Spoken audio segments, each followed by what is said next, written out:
Mwokozi wa maisha yetu. Tunaweza kumshangilia Mungu wetu, anastahili, anaye.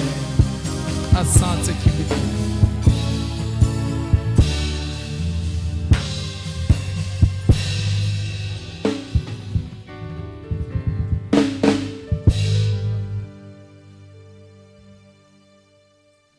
Jina la Bwana libarikiwe. Mungu awabariki sana kwa wakati nzuri wa baraka na wa maombi. Amen.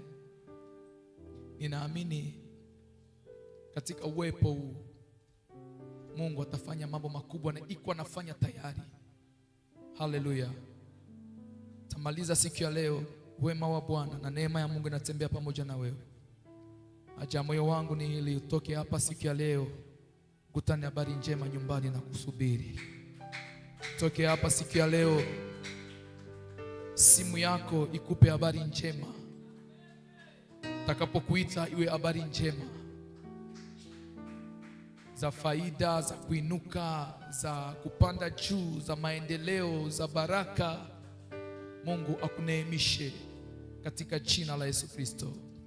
Haleluya. Tunaendelea na mafundisho yetu, na jana tulikuwa tunaongelea, nilirudilia kidogo kwa wale ambao kwa wiki yote nilirudilia mafundisho ambayo tulikuwa tunaongelea wiki yote.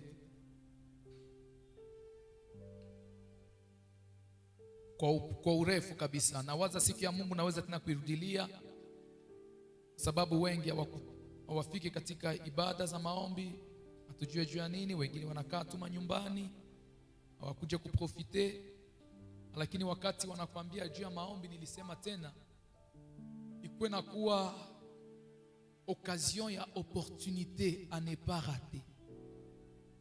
Maombi sijue ni biseme ya lakini watu wengi wanadharau vitu ambavyo vinapaswa kuwafanyia vitu vikubwa. Sisi banadamu tunapendaka tuone vitu venye vikubwa venye vishatokea vya kushtua, lakini katika upole wa maombi kama na hizi Bwana anatendaka mambo makubwa. Sio nadharau maombi, sio nakosa katika maombi. Njoo tumuombe Mungu tu.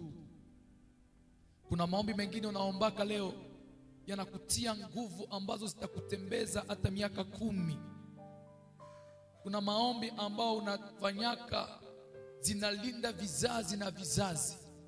Kuna maombi ambao unafanyaka zinalinda vitu vyako, hauwezi kujua, hauwezi kuelewa. Lakini waliogundua siri ya maombi, wakipata fursa kwenda katika maombi ya waachili yake, wanakimbia kabisa, wanaenda katika maombi. Na mara mingi naonaka watu ambao wanakuaka benye tunazaniaka walishakafika, mara mingi ndio naonaka wanakimbilia tena kwa maombi na kutafuta Mungu tena awawezeshe. Bale benye tunaonaka benye hayawezaka hata tunasema huyu hayafikaka, na ndio benye wanazarowaka maombi. Pale na wao ukuye Mungu akupatie jina, pale na wao ukuye Mungu akufanye mtu, pale na wao ukuye Mungu akufanye kitu mbele ya watu, unabakia unazubaha maombi ambayo kulombe kitu, haikugharimu kitu hata kidogo, lakini unadharau. Mungu atutie nguvu kanisa, tusio tunadharau wakati ya maombi. Jina la Bwana libarikiwe. Wakati za maombi ni wakati nzuri sana. Haleluya. Na jana wakati tulirudilia mafundisho ya wiki nzima, tulimalizia jana kwa pointi ambayo inasema shikilia sana ulichokipitia. Mapito yako, wala niseme vile mkiswahili mzuri ni mapito ulioyapitia jana, juzi, mwaka jana katika utoto. Na leo unajikutana umeokoka, kishikilie sana. Nikasema jana hakuna kitu ambacho kinapitaka ndani ya maisha ya Mkristo kisipokuwa na sababu. Hakuna hali Mkristo anapitiaka ndani isiyokuwa na sababu. Hakuna jambo unaweza kuipitia isiyokuwa na sababu mbele ya Mungu. Mungu hawezi kukupitisha katika vitu kwa sababu vinamfurahisha tu. Kila kitu ambacho Mungu anafanya kinakuwa kana sababu na lengo. Haleluya. Hakuna kitu ambacho Mungu anakifanyaka isiyokuwa na sababu. Ulivyovipitia jana na juzi, ujue ya kuwa kule mbele kitakuwa na maana kubwa sana juu ya maisha yako. Na kama sio juu ya maisha yako, ni juu ya huduma yako. Na kama sio juu ya huduma yako, ni juu ya maisha ya wengine. Na kama sio juu ya maisha ya wengine, basi wengine watasemaka huyu alipitiaka hapa, inakuwa somo. Lakini acha nikwambie, ulichokipitia, unachokuwa unakipitia leo, ujue ya kuwa ni silaha yako ya kesho. Daudi akamwambia Sauli, wakati anaenda mbele ya Sauli, wanamletea Sauli Daudi katoto sana kakiana. Banamwambia Sauli mfalme, akapetijo kaenda pigana na Goliath. Sauli anakaangalia kwanza, anasema maraba, hii ni kujidanganya. Hawa wabiana wanakuwaka na mayasho. Sauli hakumuitika, hakumuelewa.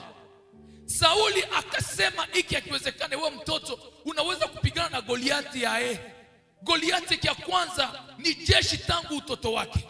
Anashakapigana vita na mavita. Anaanza onesha Daudi kenye Goliathi alikuwaka. Lakini Daudi kwa mwisho naye akamwambia mfalme, acha na mimi nikwambie vyangu. Acha na mimi nikwambie nilivyovipitia. Akamwambia mfalme, nilipokuwa nachunga kondoo za baba yangu, simba ikakuja ikataka kurarua mwana kondoo, lakini nilikuwa nafuata ile simba na inyang'anya mwana kondoo, na ile simba ikinifuata nilikuwa naipiga na kufa. Mfalme anashtuka, akapetika shawa simba. Akamwambia iko njia ya mwisho, na dubu ikakuya. Na wakati dubu ilikuwa inakuja ili kamate mwana kondoo, nilikuwa natosha mwana kondoo katika mikono ya dubu, na dubu ikitafuta kunifuata na ipiga na mimi naiua. Sasa Sauli alisikia kama Daudi hana kitu ambacho alichopitia.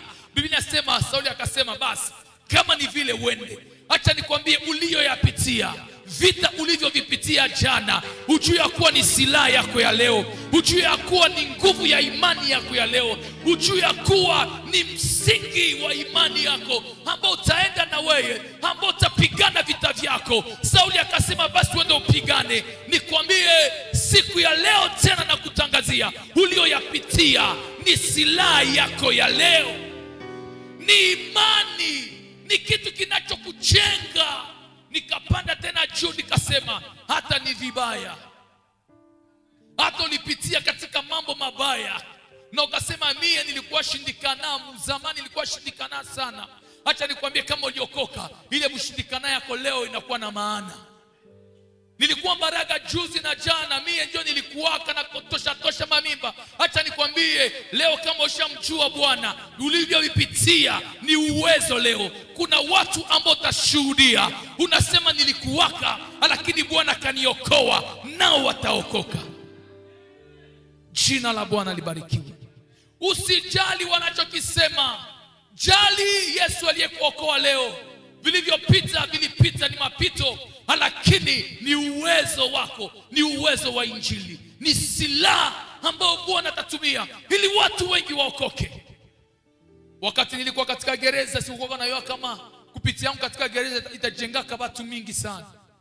Nilikuwa kanalia, niko ndani ya gereza, nalia, nasumbuka, nalia, nateseka, chawa zinanikula, manguo zinakuwa na chawa, hakuna pizo nyuma kwenda, hata unafanya usafi utakuwa tu sababu unasikia unafanya hii kachao, unakafunja tu pale, kuna shida. Bisanya vinakukula. Lakini miaka 3 ile yote nilikuwa katika kulia, nilikuwa katika kama kupoteza, nilikuwa kama nimepoteza wakati. Kumbe Bwana anapitisha mahali pale ili siku moja nitakaposhuhudia matendo makubwa ya Mungu watu wajengeke. Na ndio maana Biblia inasema utakapoimarika, imarisha wengine. Kitakacho kukuimarisha cha kwanza ni mapito uliyoyapitia, magumu uliyoyapitia. Wakati utaona kama sikuvalaka mie sikuwa kana vala viato, nilikuwa kana mafunza, nilikuwa kana tupwa. Bajirani wamekuwa wananiona sasa vile niko mlozi, na kumbe siko mlozi juu tu niko mkosefu. Lakini leo ukishimama mbele yao unawahubiri Kristo aliyekutoa kule, wanashuhudia na wanasema kweli huyu ni Mungu. Ndiyo maana leo nakutangazia, lazima Bwana ajitukuze ndani ya maisha yako ili wapate kujua uliyemwamini ni mwaminifu. Na leo Mungu akubariki tena. Uliovipitia ni silaha yako. Haleluya. Nimepanda tena juu nikasema katika vizaifu. Unaweza kuwa unapitia vizaifu saa hii. Acha nikwambie, ndani ya vile vizaifu kutatoka ndani mtu mkubwa. Uko unapitia vizaifu leo. Uko unapitia mateso leo. Unapitia mambo ambayo yanakupita kichwa. Ulianza yapitia. Huna wazo, unasema vitakuwa Acha nikwambie, katika vizaifu Mungu anaondoa ndani nini? Vilivyokuwa na nguvu. Katika kinachokula Bwana katosha kinachokula. Eti ndani ya simba ambaye anakula watu na vingine vitu, mule Mungu akapatia Samsoni asali. Katika vizaifu vyako Mungu atakutendea tu. Na leo utatoka hapa, Mungu anabadili. Nasikia anga iko wazi. Nasikia kabisa vitu vimefunguka. Mungu atakutendea. Sikia jana nikamwambia leo tuendeleshe na kitu kingine. Unapaswa kujiapuye jina la Yesu Kristo. Tu ne dois pas seulement t'appuyer sur le bienfait de Dieu passé, mais appuie-toi aussi sur le nom de Jésus-Christ. Na ndio pointi ambayo tutaongelea leo. Appuie-toi sur le nom de Jésus-Christ. Appuie-toi sur le nom de Jésus-Christ. Shikilia jina la Yesu Kristo. Lishikilia. Kusiwe mtu ambaye atakutosheka ndani ya kinywa Yesu Kristo. Jina la Yesu Kristo ulishikilie. Lishikilie. Mama moja hivi akanipiga habari akaniambia hivi. Nikaolewa, na wakati niliolewa bwanangu alikuwa kwa maombi, kumbe alikuwa anagusa mabulozi, alikuwa anagusa madawa, Yakobo vyote vilikuwa ya madawa. Aseme bwana yangu alikuwa kana bagi moya hivi yenyewe, alikuwa kaboti ba mwabo ba garçon ba garçon ba yulu bote walikuwa na ile mabagi, iwapatie makazi, wapatie maivi. Lakini condition ilikuwaka isilobanake. Alikuwa ananiambia, kanipiga habari akaniambia siku moja bwana yake anaacha ile bagi mkoti yenyewe alikuwa anavala, alikuwa anatosha tu hivi anatia mkoti. Kisha asubuhi akalamuka akaenda kukazi akahesabu mkoti. Mama ule akakamata manguo yote bwana yake akaenda kumtoni kwenda kufula. Asiku nafula tu manguo ile alikuwa anatia mumai, anatia mubase pembeni ya mtoni. Asa akaona bwana yake anakuwa katikati ya wengine wa mama, akashtuka huko anakia fanya nini hapa? Koti yangu iko wapi? Huko na bagi yangu. Bagi gani? Njoo inakusumbua hivi. Nipatie bagi yangu. Tosha manguo mumai. Akakukuta bagi ilikuwa ayalovana egezima yake kule, akaivala akatoka pale yashiko na mkatika. Kisha akasema condition zabo zilikuwa kanini? Condition yabo ilikuwa ukioa unapaswa tu vurugana na mwanamke. Kwa sababu condition yabo ilikuwa ile jini yenyewe ilipatiaka ile madawa ilikuwa jini ya mwanaume.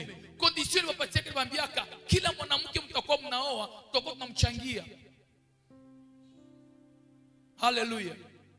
Yeye anaingia mjamaa ana habari, anaingia mfamilia subule iko ble ayewe vinapitikanaga mwele jamaa. Na shie banamke tunapenda kuolewa badada. Unapata bwana kuna kazi, unatetemea kuna kazi tu kazi. Zaidi ya kazi, cheki na uchunguze vingine vitu. Kuna vitu vinaweza kukusumbua zaidi ya kazi. Unaweza ingia ndani ya nyumba bwana kuna pesa, lakini zile pesa tutaziona sasa vile maji hazikufalie kitu, kwa sababu misingi maroze ziko mle ndani zitakusumbua mpaka unaanza kinai pesa za ule bwana. Mama ana habari. Na ujifikirie sasa, aliingia mule kwa sababu wa kwanza walimfukuzaka. Kisha soi-disant bakwao wakamwambia tu alikuwa murega. Barega bibi akianza fanya kiburi, ukonsei watakupatia umtilia kwa mwingine wa pili, kiburi iishe. Sasa ule wa kwanza abakuwa na yeye kenye alikuwa anapitia, kumbe ule wa kwanza naye alikuwa Burega, naye alikuwa na vyake, naye kutoka kwake mama, naye kutoka na vyake. Sasa nafika muda sasa vinaanza gongana, abasikilizane, inakuwa kupigana kila siku, inakuwa kutukana kila siku. Hakuna mtaambia mwenzake kama kuna dawa, bwana hapendi kuambia bibi kama kuna dawa, bibi hapendi kuambia bwana kuna dawa, inakuwa tu kutukanana, kutupiana maneno, kupigana. Akamfukuza, akaoa sasa ule mama. Wakati ule mama anakuya, yeye anasema mimi nitoka katika jamaa ya Kikristo, tulikuwa kama poro. Na katika hii jamaa ya Kikristo unabuga flexible wetu wa Kikristo kusema kwa jina la Yesu. Nikaingia ndani ya nyumba ile kuna ni hadisia. Hii ni hadithi kweli. Akaingia mule akaishi.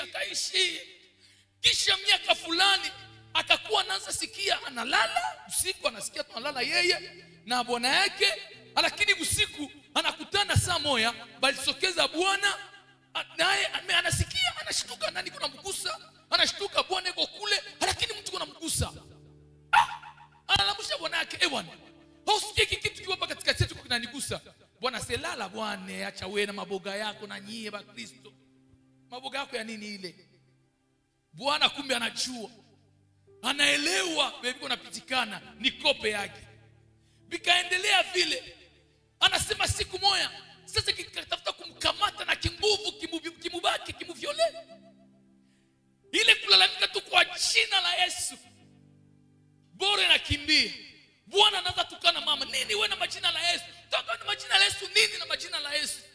Kumbe mama ajue ya kuwa iko anaharibisha makondisio. Mwenye atakiwa kumwambia ni nani? Mama kaendelea na ile reflex yake ya kwa jina la Yesu, kwa jina la Yesu. Kikia anasema kwa jina la Yesu, akitalala kwa jina la Yesu. Kile kitu kikakimbia, lakini kukimbia kinamdai sasa baba. Bwana, bietu ni nini? Afere yetu ni nini? Sasa bibi yako mkataze Yesu. Kama ukataze Yesu mfukuze. Dossier inaanza tena, banaanza korogana.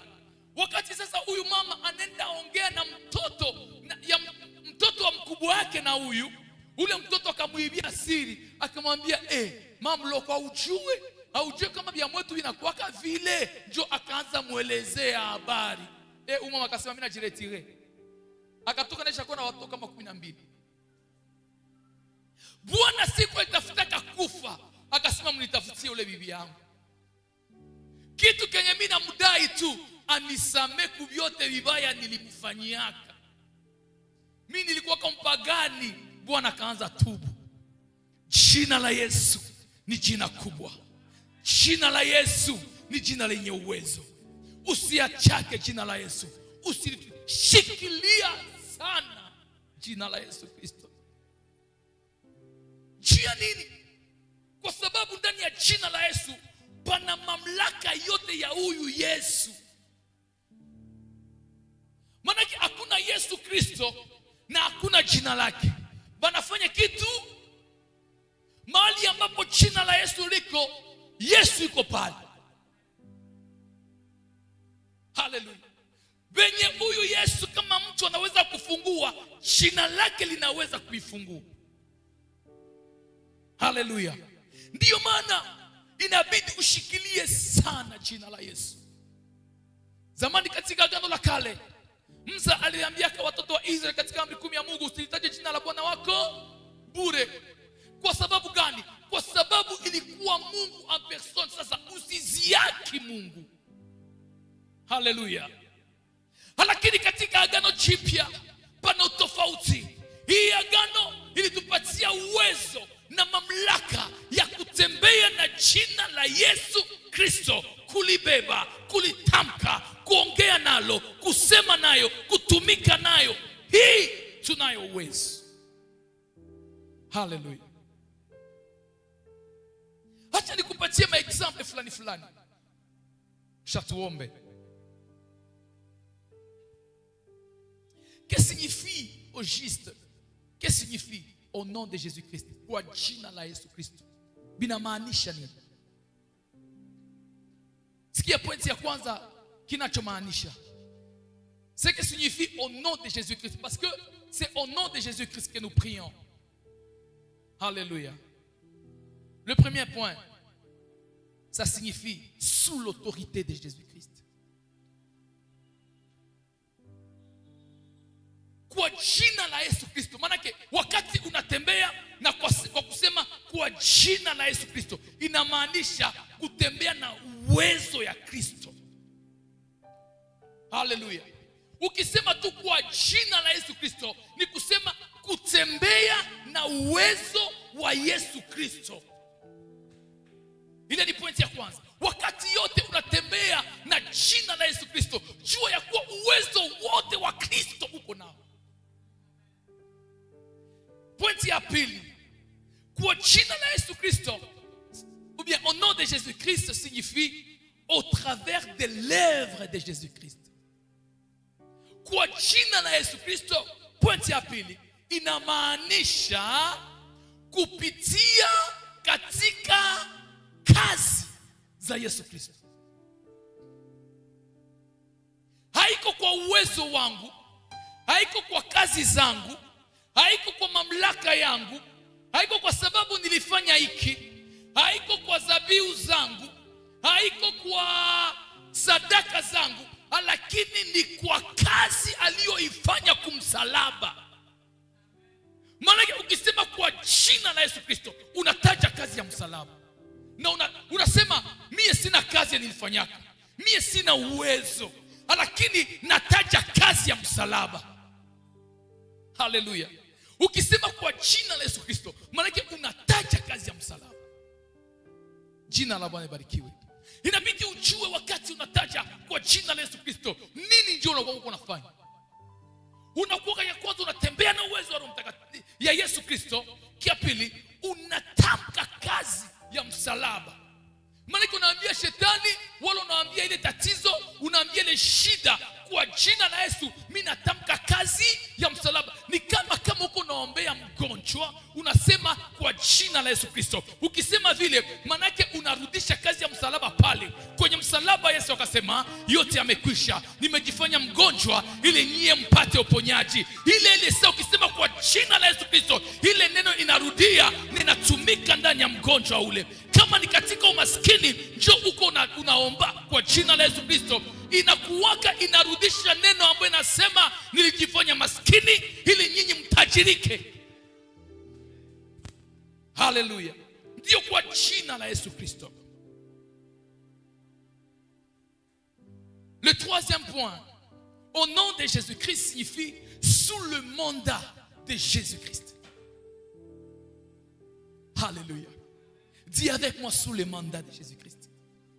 Manake, si Kiswahili tu sais, mais sous le mandat de Jésus-Christ, maître, sous le mandat de Jésus-Christ. Katika utawala wa Yesu Kristo. Manake anakupatia utawala wake, anakupatia uwezo wake.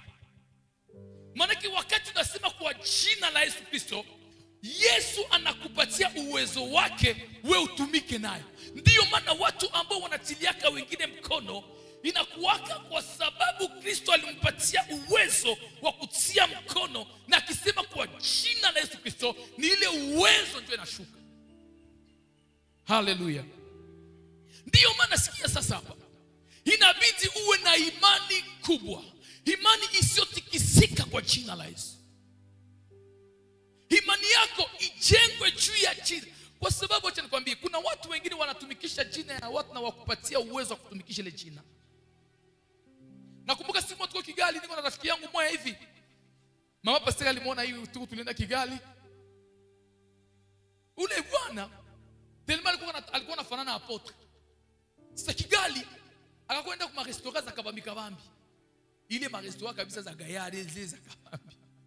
Anafika pale, anakomande sana, komande, anasema mimi niko mlogo yake na apotre Kitoza, mtakia kubigo, mtapita kubigo mwende mkamate sheki. Aenda fasi nyingine, tulikuwa na mama mmoja hivi mwenye la Comete, sika Daivo, namkumbuka mama Nyiragasazi. Unamjua?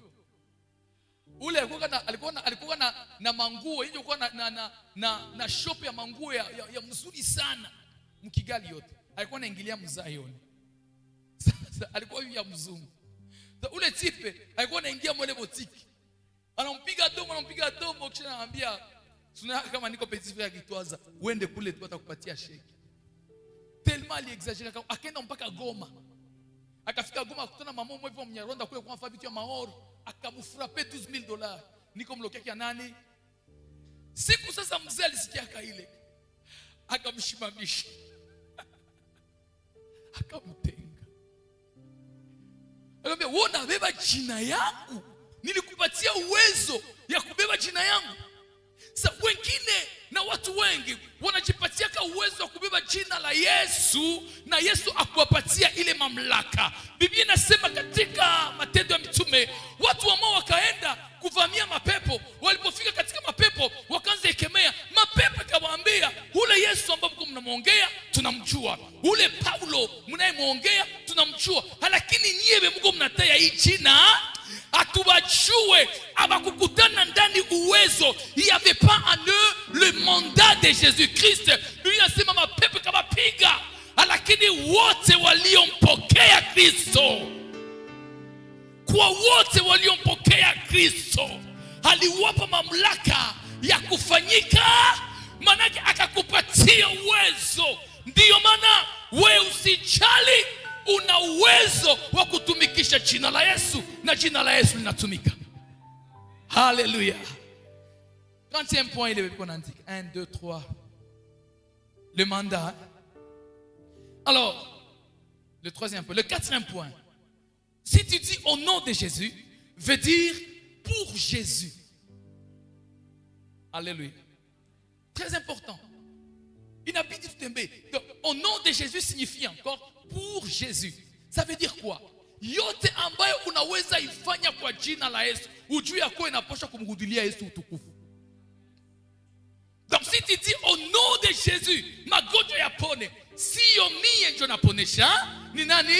Ni Kristo naponesha. Ukisema kwa jina la Yesu Kristo, hii kilema apone, sio wewe unaponesha kilema, lakini ni nani? Ni Kristo. Ukisema kwa jina la Yesu funguliwa, anafunguliwa, sio wewe ulifungua, lakini ni nani alifungua? Maana ukisema kwa jina la Yesu, imani yako iende na kusema haiko mie, kikitendeka sio kwa nguvu zangu, sio kwa uwezo wangu, si kwa sababu mimi nipate ushuhuda njema, lakini utukufu ikudilie nani? Ndio kwa jina la Yesu. Wakati unaomba, ukiomba hivi na haleluya, oh haleluya, niko nasikia vinanipita kichwa, nasikia vinanifurahisha. Maana ukiomba ujue ya kuwa niko narudishana ni utukufu. Papa, unaona hii kazi kwa jina la Yesu, we kazi funguka kwa jina la Yesu, kazi endelea mbele kwa jina la Yesu. Ujue kwa sababu kisi unaomba kwa jina la Yesu, ile kazi kifunguka, utukufu mrudilie nani? Baba, kwa jina la Yesu, hii mimba yangu ipone, hii mimba yangu anizae vizuri, mtoto atakapotoka hapa hawe mtoto mzuri, unajifungua mzuri, sio kwa sababu ya nguvu zako, ni kwa sababu ya utukufu ya. Donc au nom de Jésus signifie pour Jésus. Alléluia. Le point suivant, au nom de Jésus signifie en accord avec Jésus. Alléluia. Au nom de Jésus signifie en accord, être en commun accord avec Jésus. Alléluia. Avoir la permission de. Na hiki kitu kinatusumbua sisi sana sana watumishi. Siku moja niliendaka kwa mama pasteur, niko natoka tu mwabo hivi munyumba wao kwa banapangisha nyumba pale, niko na mloki yake, niko nakamata dada mwa hivi, basha mkamata, basha mshikilia, banamshikilia. Kisha kaniona, "Pastor, kuyo muombe mapepo." Nikamwangalia, nikasema mimi naenda. Jona muombe, mupigana vile kule. Wakati nilimwangaliaka sikupataka furaha ya kwenda kumwombea. Sikusikiaka mzigo wa kumwombea. Nikamwacha vile. Paka fanya vyao pale, kisha kakia tulia yeye peke. Kisha dada mlokea kina mama pastor yake ananiambia, pastor jana ukia kuombea ule mtu, anakuambia ukimwombea. Nikamwambia haiko kila kitu ndio banaombeaka. Kisha nikamwambia alikuwa na shida gani? Kumbe alikuwa na shida ya Copain. Copain alimwacha, alifuata mwingine, anaguruka. Ndio pepo gani?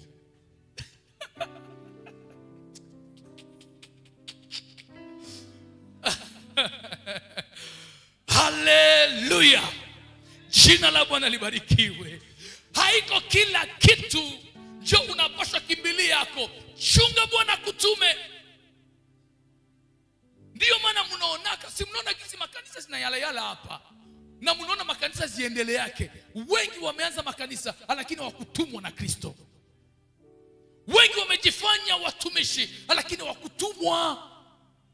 Njoo utaona vile unapigana na huduma, ni mahuduma makanisa hapa na hapa pastor. Nabo aweka na mimi nakuwa na mashida yangu. Mimi silo hakuna mimi nalombaka pastor hapa.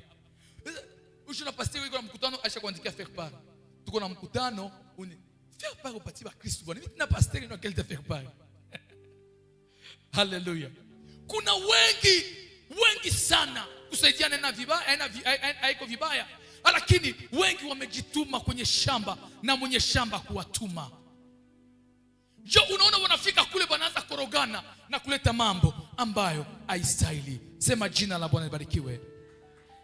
Sema Yesu Kristo na chungo nitume. Ndaenda. Haleluya. Haleluya.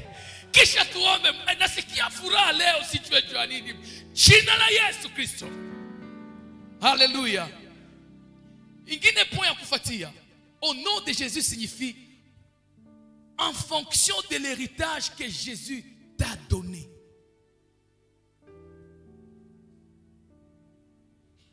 En fonction de l'héritage que Jésus t'a donné. Ainsi, prier au nom de Jésus-Christ, c'est réclamer les droits d'héritier. Alléluia. À chaque fois que tu vas prononcer le nom de Jésus-Christ, sache que tu es en train de réclamer ton droit d'être un héritier. Par conséquent, quand tu pries au nom de Jésus-Christ, tu dis Seigneur, je mérite ça. Biblia inasema katika Waebrania Biblia inasema hivi, agano haingilikuwaka na uwezo kama mwenye ile agano ajafa. Ilibidi afe ili sisi ambao tunapaswa kurithi tupate kuwa warithi wazuri. Kama mwenye vitu angali mzima hauwezi kurithi, lakini akifa unakuwa mrithi sasa. Ndiyo maana Kristo ilibidi afe ili tupate kurithi jina lake, ili tupate kurithi ahadi zote ambazo ziko ndani ya jina la Yesu Kristo. Ndiyo maana Biblia inasema nyinyi mko watoto wa Abraham, mmebarikiwa kwa baraka za Abraham ndani ya Kristo Yesu. Maana wakati tunasema kwa jina la Yesu Kristo, tu es en train de réclamer ton droit d'être un héritier. Il était mort afin de te donner les droits d'hériter. Haleluya. Ndiyo maana ukisema kwa jina la Yesu, uko namwambia Kristo, niko mtoto wa Mungu. Kwa wote ambao waliompokea, aliwapa uwezo na mamlaka kugeuka. Ukisema kwa jina la Yesu, maana unamwambia Mungu, niko mtoto wako. J'ai droit. J'ai droit. Ndio maana Mungu mbele ya jina ya Yesu, Mungu anakuwa anapana mbio mbio. Ukitumia jina la Yesu Kristo, Mungu anapanaka mbio mbio. Haleluya. Anapanaka mbio mbio. Yo. Écoute ce que Jean dit dans Jean 16, 23. Jean 16, 23, la Bible dit ceci. Je lis en français, je vais interpréter. La Bible dit ceci. En ces jours-là, vous m'interrogerez. Plus sur rien, en vérité, je vous le dis. Ce que vous demanderez au Père, il vous les donnera en mon nom. demandez et vous recevrez, afin que votre joie soit parfaite. Haleluya. Aseme bado hamjaniomba, lakini sasa mniombe. Muombe Baba yetu aliye mbinguni, naye atawapatia kile ambacho mnakiomba kwa jina la nani? La Yesu Kristo, ili furaha yenu iwe kamilifu. Maana wakati yote utaomba kwa jina la Yesu Kristo, Bwana atakupatia. Yesu Kristo anasema yeye mwenyewe, hamjaniomba bado kwa jina langu, lakini ombeni kwa jina langu, na chochote ambacho mtakiomba Baba kwa jina langu, Baba yangu atakiwapatia, ili furaha yenu iwe kamilifu. Jina la nani? Jina la Yesu Kristo. Écoute ce que Marc dit, Marc 16, 17. Marc 16, mstari wa 17. Ainsi voici le miracle qui accompagneront ceux qui auront cru. En quoi? En mon nom. Quel nom? Jésus-Christ. Ils chasseront les démons, ils parleront de nouvelles langues, ils saisiront les serpents, et s'ils boivent quelques breuvages mortels, ils ne leur feront point de mal.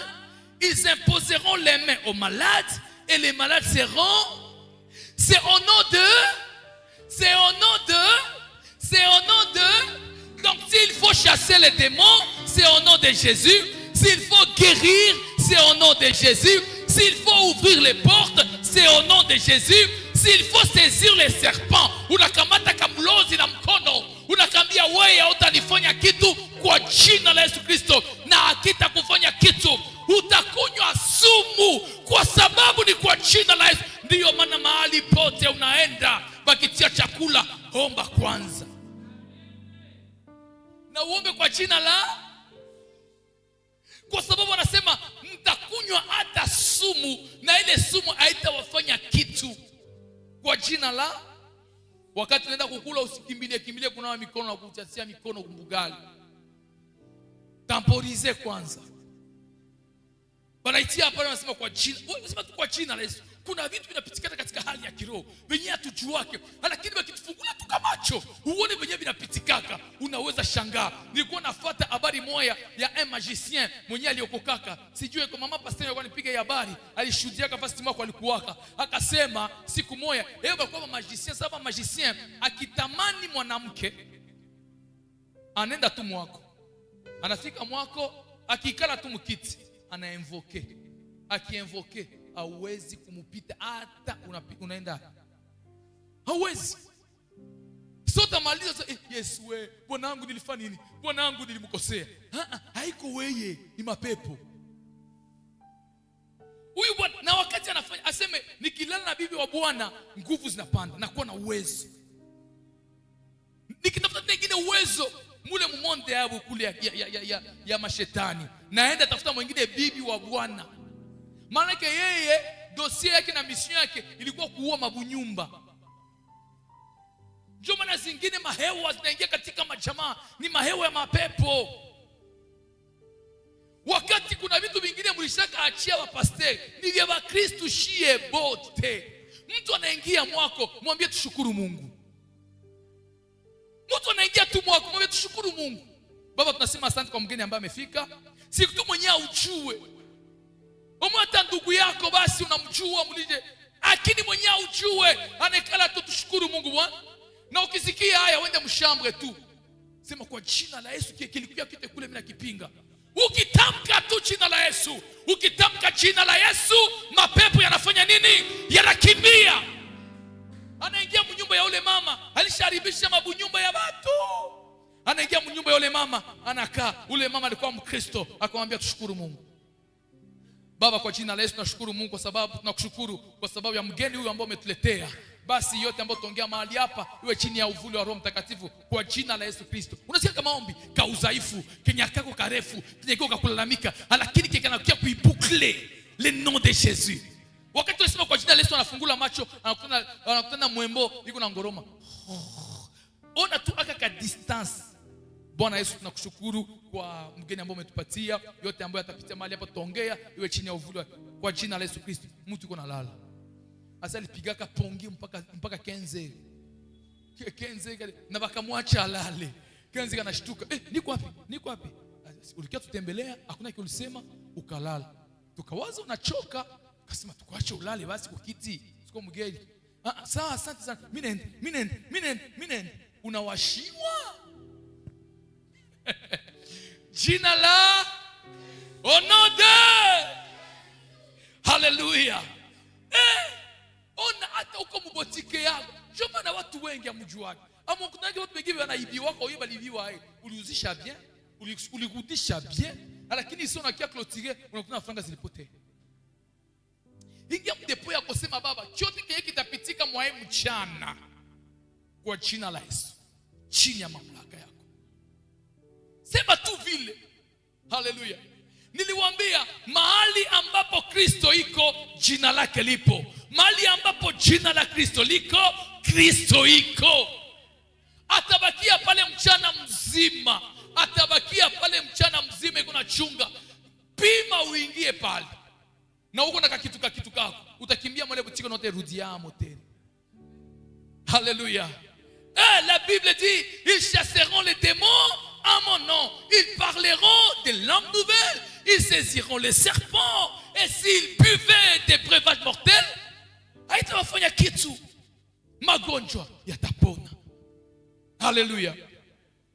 Kia maana, we jipe manda. Jipe manda. Mwambie Yesu, nipatie manda baba. Nipatie manda baba. Haleluya. Nipe manda. Jina la Bwana libarikiwe. Na Bwana atakutendea makubwa na maajabu. Écoute ce qu'on dit de Jésus-Christ. Ésaïe avait prophétisé et il a donné quelques qualificatifs à cet enfant qui sera né.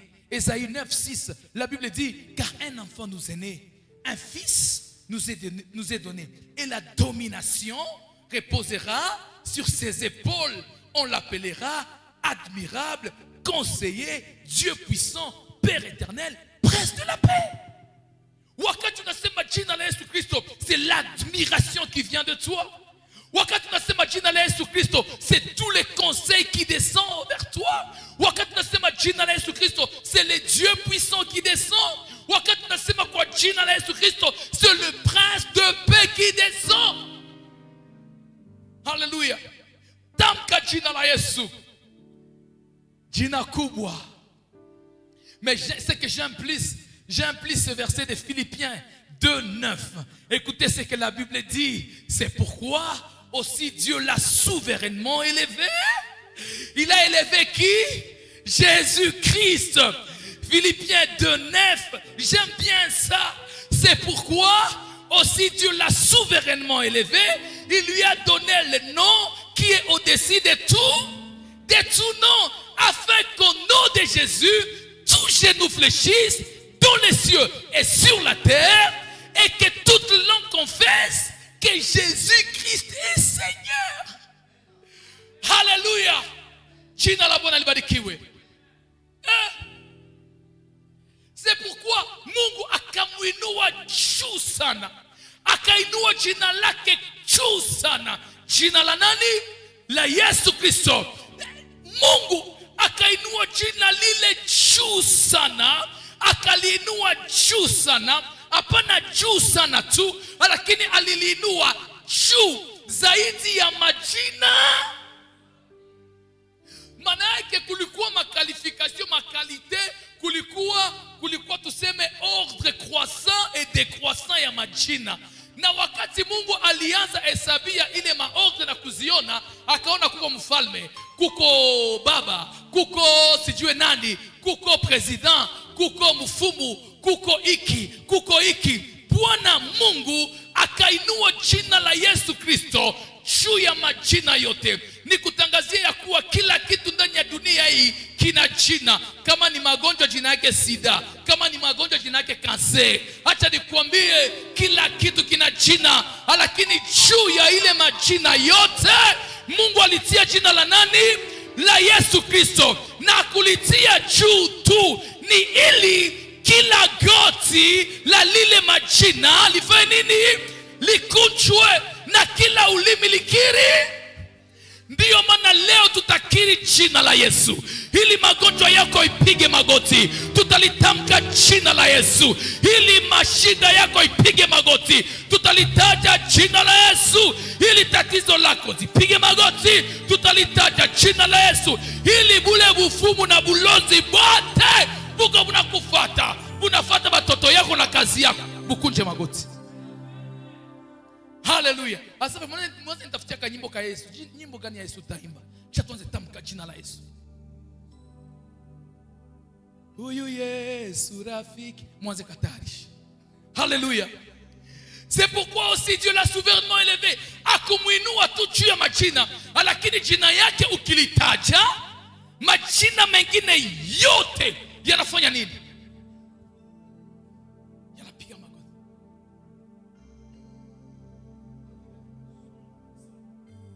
Alléluia.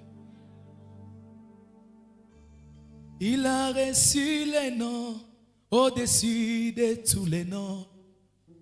Il a reçu. Enfin, tout genou fléchira lorsqu'on parlera. Tout genou fléchira lorsqu'on... C'est qui a ça? Le nom de Jésus, c'est notre rocher. Le nom de Jésus, c'est le serpent du salut. Le nom de Jésus, c'est le lion de la tribu de Juda. Le nom de Jésus, c'est l'arbre de vie. Le nom de Jésus, c'est l'eau de vie. Le nom de Jésus, c'est le pain de vie. Et par-dessus tout, le nom de Jésus, c'est le nom élevé au-dessus. Il est le roi des rois, le Seigneur des seigneurs. Il est le Père au-dessus de tout. Alléluia. Il est le rocher des âges. Shimama tumombe Mungu, tutamke jina hili. Haleluya. Ni jina kubwa, jina lenye uwezo, jina lenye mamlaka. Ni jina la Yesu Kristo.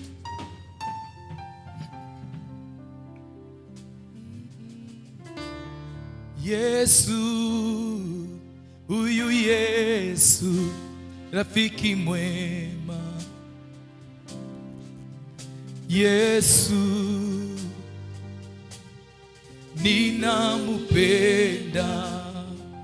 Yesu, Yesu, Yesu, huyu Yesu, rafiki mwema. Yesu, Yesu, huyu Yesu,